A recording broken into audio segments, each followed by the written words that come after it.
this for a few. This is the third slot, third time zone in this virtual series for February 21st. This particular session is on Parapro, which is within the education and training career field. And it is an Ohio approved industry recognized credential that's worth 6 points. My name is Kim Moritz, and I am a consultant from State Support Team 6, which is in West Central Ohio, Wapakoneta over by the Indiana border. And with me today, we have Lisa Height. So Lisa, if you want to introduce yourself. Hello, Lisa Height. I'm with State Support Team Region 1, which is up in the Toledo area. I primarily work with career tech education. Thanks, Lisa.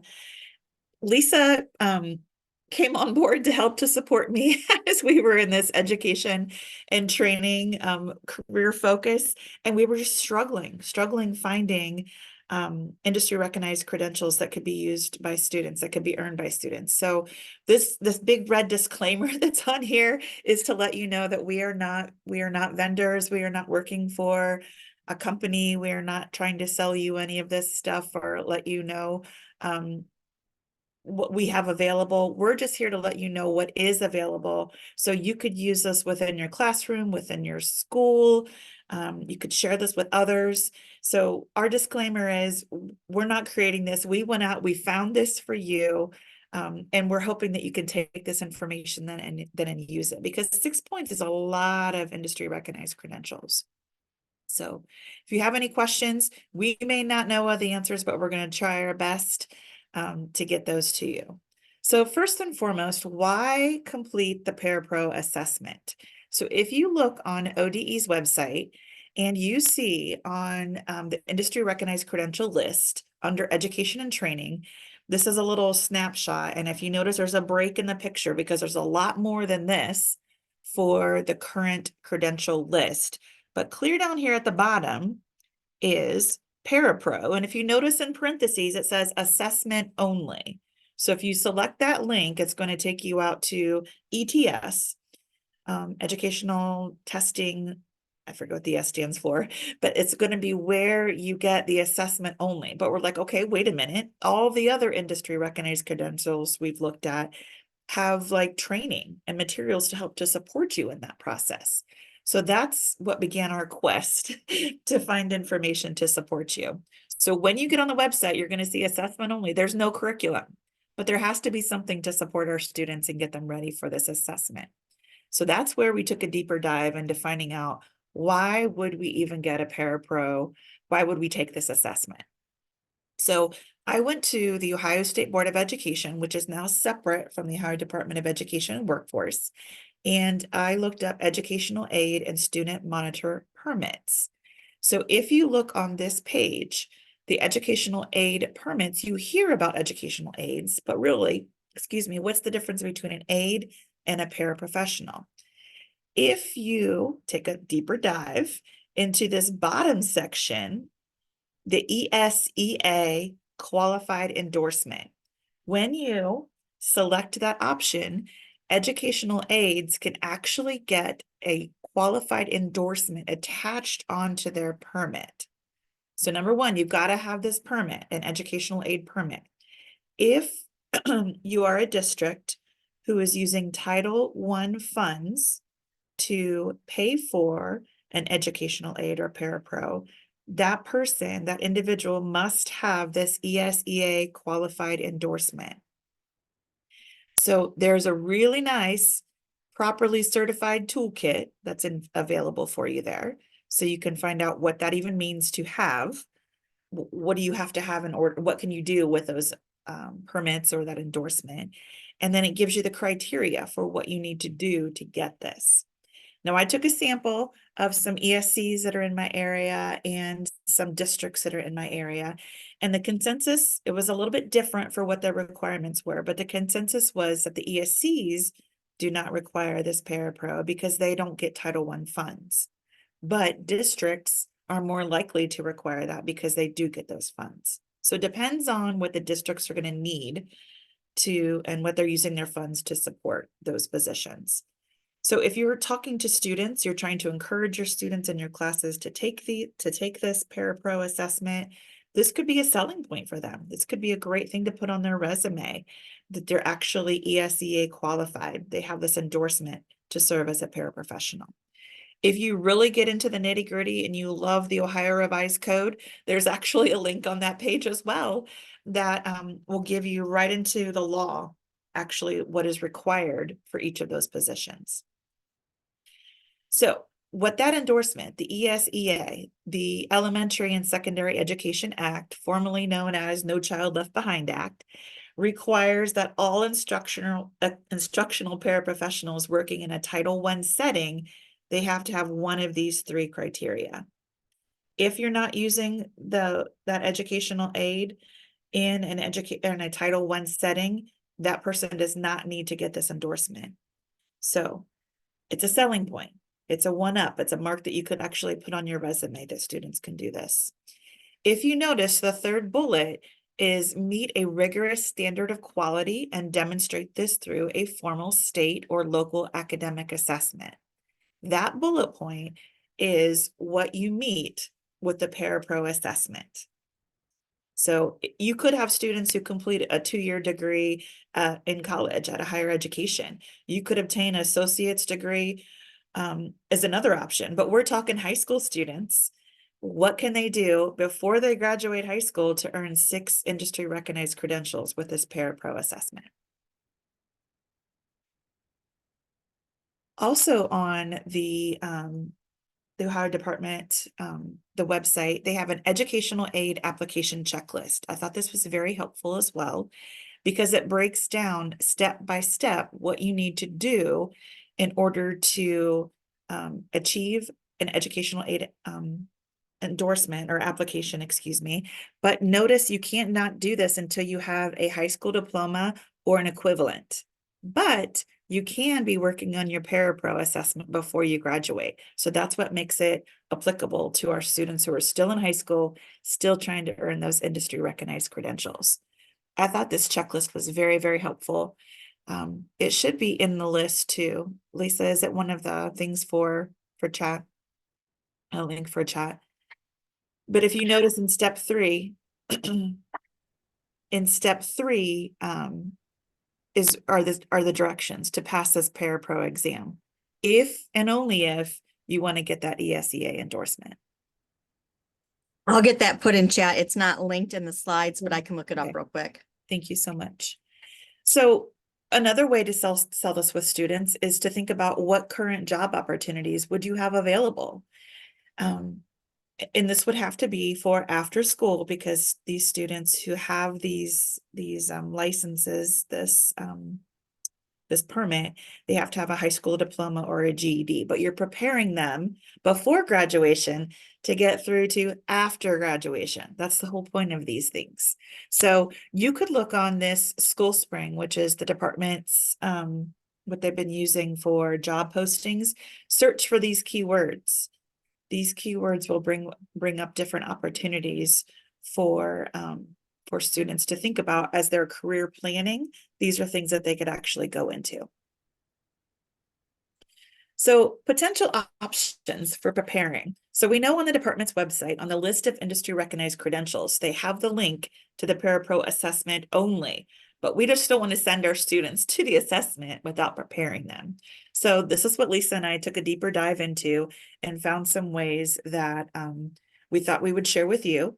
You could also Google parapro preparation and you could find numerous options online, but we decided to just focus in on these 3. This very first one is one that I was first directed towards. This is in no particular order. We are not endorsing option 1 versus 2 or 3. We're just sharing with you 3 different examples. This is through Ohio University, and they have a regional higher education program. But if you notice, $1,600.95, 95, oh my gosh, $1,695 for this course to help you to prepare to be a teacher's aide. Well, that may be appropriate for some, but there are other options. Option 2 is using Ohio Means Jobs. Option 3 is using the parapro assessment. And these are the 2 the preparation, sorry, for the parapro assessment through ETS. And these are the two options we wanted to focus on. There is nothing wrong with option number one, but we're trying to give you some realistic options that you could use within in your school setting that would have some opportunities that are actually free, which is a great thing. So Lisa is going to talk to you about the Ohio Means Jobs option. Lisa, I'm going to let you screen share. Yep. So, I will just say that I have no trouble getting to this, but for some reason, Kim had trouble. So if you find that you're having trouble, you may need to go through using your OHID. But let me show you what it looks like, and I'll try to show you how I got there. Just a second. So let me see if I can back up here.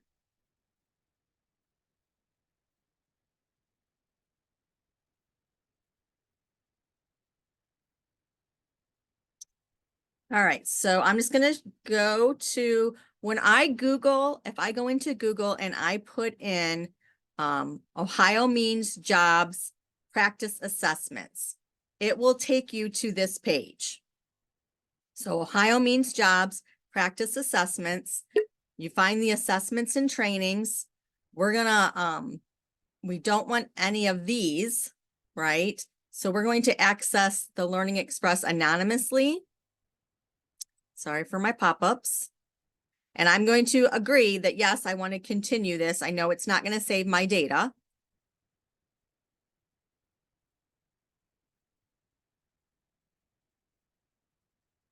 And I am looking for career test prep. So we're looking for test prep material that are career related assessments. So I'm going to click on that one. And you'll see there are a bunch here. So there's a ton under the health pathway, under hospitality, law enforcement, nursing. There's a cause test prep, but under the teaching, there is the prepare for the para pro assessment. So I'm going to click on that. And what I really like about Ohio Means Jobs, I can't say that every single practice test has this, but all of them that I have looked at so far, they have a different methods that you can do your practice assessment. So I'm just going to look at this first exam. And when I say they have different methods, so you can choose to practice your test in simulation mode, which would be, I don't know why I have all these pop-ups today, folks. Simulation mode would be just like taking the normal test, right? It's going to have a timer, just like the actual assessment would have. And you would just go through that test that way. The other way is you would go through the test normally, right? It would be timed, it has a timer. And then at the end, it will give you the answers. It'll show you what you got right and wrong and explain the ones you did not get right. But I like learner mode. So for learner mode, it shows you the question, you put in your answer, and right away, it tells you if you got it right or wrong. And if you got it wrong, it tells you why you got it wrong. So we're just going to try that real quick. So use the following to answer question 1. Each of the following questions is followed by 4 answer choices. Select the answer choice that best answers each question. There are more than 600 different species of carnivorous plants, which are plants that eat animals such as insects. However, none has captured the imagination as much as the Venus flytrap. That's likely because it is one of only 2 known plants to use a snap trap. It snaps shut when it detects the presence of an insect or spider on its leaves. The flytrap has the ability to snap shut in about half a second. The plant's leaves then secrete a sap to digest the animal's body, and the entire digestive process takes 10 days. So the question is, what is the primary purpose of this short passage? Well, I'm just going to randomly guess here. And I'm going to say, to explain that there are many different ways that plants can eat animals. And I know that's not the right answer, but I want you to see what it does. So I'm going to check my answer. Oh, that was not right. You are incorrect. The passage only describes one specific way that plants can eat animals, so this is not the best choice. So you can go through the entire practice test, and each time, right, you can check your answer, and it tells you why you did not, like why that is not the right answer. So just wanted to give you that. It does go through the entire test. There were a couple of different, I don't know if it'll let me get back. Right? So there's exam 1, there's exam 2, and then this is more of a downloadable ebook to study, I believe. But test 1 and test 2 are both there. It simulates that test for you, and you can test in those 3 different modalities, whatever best works for you. All right, I'm going to stop sharing. Thanks, Lisa. We did have a question in chat that I want to go back over real quick. Because it's asking if you can't apply for the license until after high school, how can you use the credential? So I want to go back here to this little checklist. So this is if you're applying to be an educational aide. You cannot do that until you graduate high school or have an equivalency to that. You can, however, go ahead and complete the parapro assessment. So you're going to receive a certificate once you earn your qualifying score, which we'll get to. Save that certificate, submit it into your guidance counselor, school admin, whomever that's helping you with helping the student with that process. It will be recorded into EMIS that you completed that industry recognized credential. You earn your 6 points that will then be used towards the competency alternative, or just to have completed it in general, just to be working on your career advising. Then once you have graduated or earned your equivalency, then you will apply for an educational aid application and save that certificate. Tell your students, don't lose it, save that certificate, and you can use it in your application process. So Kim, just to paraphrase what you said, Sure. the assessment itself, the parapro assessment through ETS, that is the industry recognized credential. To be employed as a parapro, you must use that credential to apply, but you can't apply until after high school graduation. Right. So the credential you can pass and take before graduation. It's just that to get the license through the State Department, which is not the credential, you have to have passed high school. Thank you. Oops. And there may be other colleges, other organizations who have similar preparations. Google it. Lisa and I just wanted to focus in on these 2 because we liked that they were free. We thought we gave you nice information that you could actually embed it into a class that you're already doing. You could make it, you could even make it an elective within your course. So I'm going to go talk about the ETS Parapro assessment, and this is an option 3. So option 1 is the paid version. Option 2 is the How It Means Jobs, which I think is a great example too of practicing going through the test and then getting feedback from it. But we were thinking, we're going to do a little backwards planning here. We're given the parapro assessment, so we know what the end goal is. So how can we use that information to build up and prepare our students to meet the qualifying score, or even better on this? So the majority of this information in this session is going to come from the Parapro Assessment Information Bulletin. So it's a nice resource that's on the Parapro Assessment ETS website. They'll give you the nitty-gritty of what kind of information that you need to do in order to prepare. So we just wanted to paraphrase it into information that you could use with your students. So the Parapro assessment itself, just so thinking of the end in mind, it's a 90 question online assessment, and there are 3 subjects that are covered. Our favorites: reading, writing, and math. And there's approximately 30 questions per subject. 2/3 are going to focus on content. The other third is the application of that content. And I've got a sample question here for you. It takes about 2.5 hours to complete, but we do have some accommodations available. Not we, not Lisa and I, they at ETS have some accommodations that are available to your students who need it. So we wanted to give you a couple different examples of what those reading questions look like, writing questions look like, and these are all on the ETS preparation website. Plus, Lisa showed you a couple different examples on the Ohio Means Jobs. So these are questions that are similar. You're reading a paragraph, you're answering questions about main idea. Under writing, you're just checking for grammatical errors and grammatical correctness. And again, reading and looking for an introductory sentence, which would be best appropriate or most appropriate. And then finally, math. And I don't want you to worry about this because it's, we look at that first question, but if you read it, here's an application example. A paraprofessional is helping a student to try to find the equation.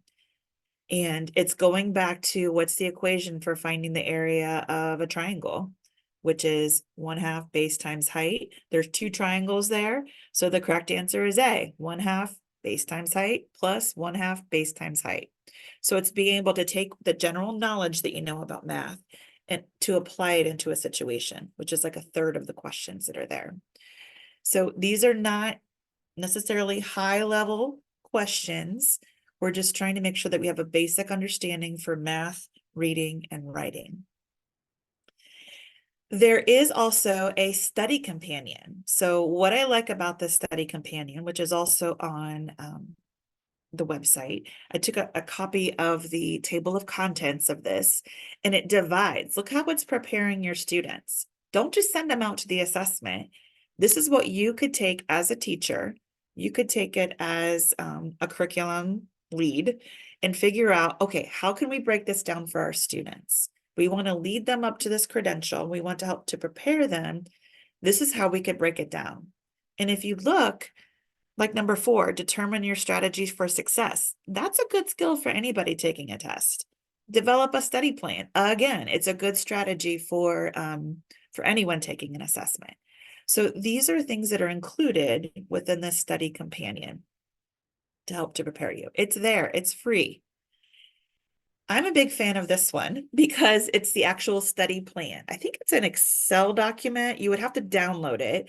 It's either Excel or Word. But if you notice, this is just a screenshot, and I took math because I could feel your heart palpitations when I threw up those math sample questions. But it lists over on the left-hand side, I just took a screenshot, some test content categories. So a student or their teacher or their aide could actually go through the list of these content categories, read them, and then do like a self-evaluation and then make a plan.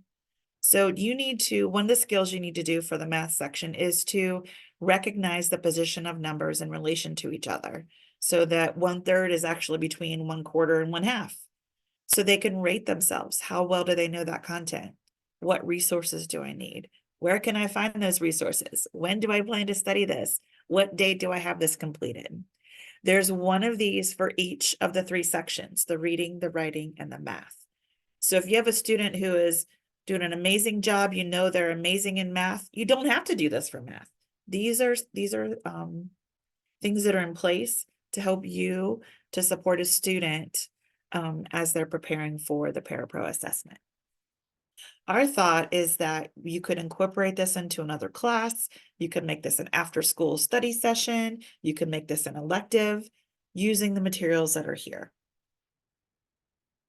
So, details about this assessment. We've given you some tips, 3 different ways that you could help to prepare your students, but we wanted to make sure that when we get to that end, we want them to earn the 6 industry recognized credentials. So here's a few of those details.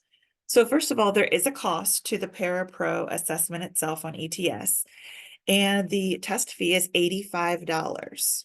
You can do this in a test center, and you can also complete the assessment at home. If you need accommodations, which I have a separate slide on accommodations here in a second, you need to make sure that you plan ahead and request those assessments. Don't just assume the day that you're going to come and take the assessment that they're going to be there magically for you. You've got to plan for that. Some test centers in the next column actually have a test fee. Check ahead, click on the link, see if that's something that the test center is going to charge for you. There may be a reschedule fee. We're just putting these out there for you. These are things that you need to look into. And if there are some sort of special services that may be needed, if you need additional school reports, you lost your school report, be aware that there's going to be a fee for those kind of things. So how can we help to support our students earn this industry recognized credential, take the assessment, and then save that assessment to be able to use to apply for that educational aid permit, if that's the path they want to go on. Lisa also did a great job of putting these little page references on the bottom. So I mentioned a couple slides ago that this is the resource that we use to gather a lot of this information. So just a quick reference for you guys to go back to and find it quickly enough. The Parapro assessment is one of those industry recognized credentials that you can receive a reimbursement from the Ohio Department of Education and Workforce.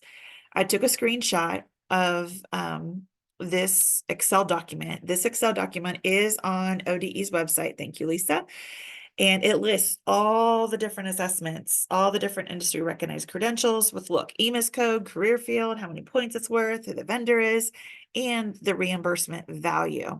So school districts can be reimbursed $85 for this assessment. If you look, hey, that's how much it costs. So that's nice. But what you have to do is the student has to successfully complete it. So if they're going to take it 3 times, you're only going to get reimbursed on the one time that they completed it. So in the italics, credentials that are reported into EMIS. So this kind of ties back into that earlier question too, about getting that Parapro IRC, but not being able to use it until after graduation. As soon as they get reported for the first time as being successfully earned, you will receive a reimbursement in early summer of the following year. So there's time, there's a gap that's in there. But it is possible. It is possible for your district to be reimbursed at $85. Okay, accommodations. We do have some students with disabilities who are perfectly capable of becoming an instructional aide and even a paraprofessional. Maybe if you're looking at their preferences and interests, they love being around other people. They like to support other people. So there are accommodations available because of the commitment with the ETS, which they're the ones who are doing praxis. They're doing the GRE. They're a big testing center. You've heard of them before. You must submit your request and have your accommodations approved before your test may be scheduled. So you need to plan ahead if you have a student to take this. Submit your request as early as possible, especially if you're requesting an alternate test format, which I've got a table here in a second. Keep in mind that it may take 4 to 6 weeks once you get your request for it to be approved. And if additional documentation is going to needs to be submitted, they're going to request that from you. But again, that's going to take some more time. So we're just asking to be prepared, plan ahead. So based on this and using our math skills as we prepare for this, we're estimating about 10 weeks in advance just to prepare for it. Okay. And again, this is on page 10. These are commonly requested accommodations that ETS gets. So extended time. You have students that need extended time. It's available. Breaks. I mentioned it takes about 2.5 hours. It's online. There's a little timer that goes on, but you can have breaks set into that time. Assistance. Some students are going to need a human reader, a human scribe, an interpreter, assistance. If you need a assessment in Braille, those are things that are available to your students. And that leads us into that alternate test formats, which remember may take a little extra time. So if you need large print, if you need in Braille, if you need recorded audio, those are available, but we just need to plan ahead for them. But these are commonly requested. They're prepared for those. They're looking for your students to be successful. They want to give them every opportunity to do that. This is the contact information for disability services. So you can have this ahead of time. multiple ways to contact them, and plan for that component. If you have students who are English language learners, their primary language is not English, and they meet the testing requirements, they can be allowed 50% additional testing time. So this is another example of an accommodation that you have available to enable your students to be successful in this assessment. Test center locations. These were the website that the link Lisa's going to put in chat here in a second. I know she went and she looked this up, and it lists test centers throughout the whole United States, maybe in the territories as well too, but I just focused in on Ohio and put some names of testing centers that were in Ohio. At least I'm not sure if this was the whole list or not, but the one for my region is Urbana. In Urbana, it is at Madison Champaign County ESC. And I was able to call and talk to the person who's in charge of that. And he gave me some great tips and some great ideas that they do have high school students, especially from the career techs, that are going to come. So they're still in school as they're finishing up their program. They've come and each year they take the parapro assessment. So they're trained. These are the people that you're going to reach out to, that you're going to contact. If you have questions about the testing process itself, there are multiple locations throughout the state of Ohio. And there was also the at-home option, but you need to make sure that you ask those questions when you reach out. Remember our disclaimer. So required for testing. Because one of our things that we were searching for was, is there an age requirement? Is there an age limit? How old do you have to be? Do you have to be 18? Can you be younger? And we never saw an exact number on this, but we looked at this and we could see driver's license. Sorry about that. Driver's license. So we're like, okay, we know we have to be 16. So we are inferring from that you have to be at least 16. But there are definitely those that are younger than 18 who are taking it, because if they're a part of those career tech programs. So just coming prepared. And that was one of the things in the green book that we showed you a couple slides ago. As you're preparing for the test, I showed you guys a table of contents. This is on that list too. These are the things that you're gonna have to take with you ahead of time to be able to take the test. There is a retake policy. So whether you test at home or at a test center, you must wait at least 28 days after your previous test date before you can take the test again. So again, this is planning and taking into consideration if you have a student who may not be the best test taker in the world. They may be a little nervous about that math section. And you want to make sure that you've got enough window of opportunity that if they need to retake it, that you're able to get in those 28 days that you can have to reset. So what I'm saying is, don't wait until April or May of their senior year to do this, especially if you're worried about their math skills. In Ohio, each state actually has different test requirements. In Ohio, the State Board of Education has set that qualifying score to be 456. So students must meet or exceed that score in order to pass the parapro assessment. You're going to get a certificate saying you have passed the parapro assessment. Save that certificate because it costs you $50 to get another one.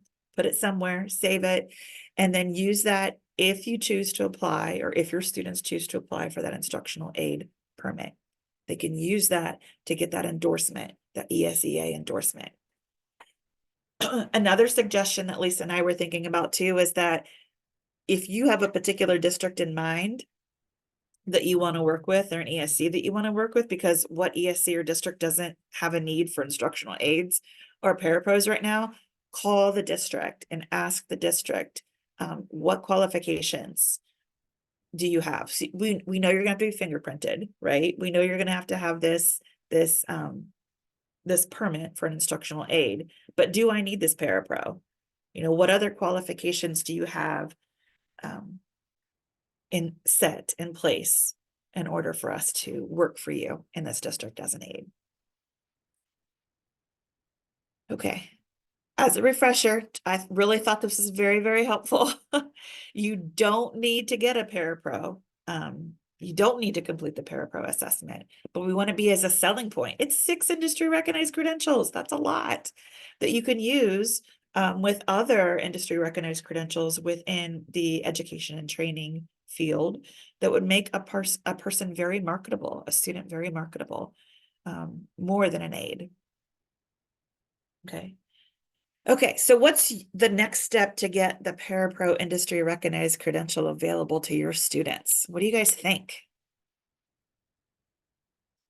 Anybody willing to try this? Interested in doing this? Not touching it?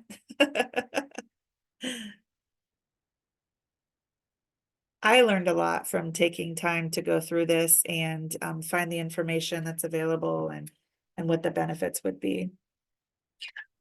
I'll share that one thing I thought about for this parapro is, we often have people who want to become teachers or guidance counselors, school social workers.